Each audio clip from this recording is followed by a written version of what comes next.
જય ઈસુ. સંતોની કેડીમાં આપ સૌને સુસ્વાગત. માથી 2:18 કહે છે, રામામાં રોકળ અને વિલાપ સંભળાય છે. રાહેલ પોતાના બાળકો પાછળ રડે છે. કેમે કરી તે શાંત થતી નથી, કારણ તેના બાળકો રહ્યા નહીં. આજે 28મી ડિસેમ્બર નિર્દોષ બાળકો જે શહીદો હતા તેઓના તહેવારની ધર્મસભા આજે ઉજવણી કરે છે. આ તહેવાર બાઇબલ આધારિત છે, જેનો ઉલ્લેખ અને સમગ્ર ઘટનાનું વર્ણન માતીના શુભ સંદેશમાં જોવા મળે છે.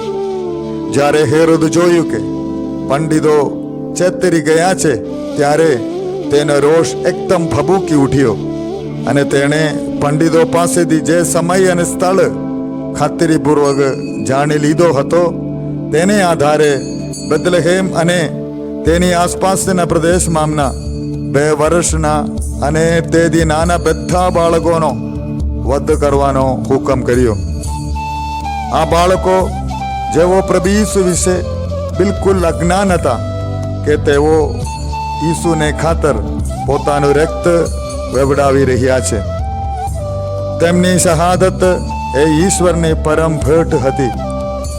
આજના સમાજ પર દૃષ્ટિ નાખીએ તો માલુમ પડશે કે આજે સમાજમાં ગર્ભપાત દ્વારા કેટલાય નિર્દોષ બાળકોની હત્યા કરાય છે. આ બાળકોને આ દુનિયામાં માવવાનો સંપૂર્ણ અધિકાર છે. તેમના અધિકાર પર ગર્ભપાત દ્વારા તરાબ મરાય છે. કોણ છે એમના હત્યારા?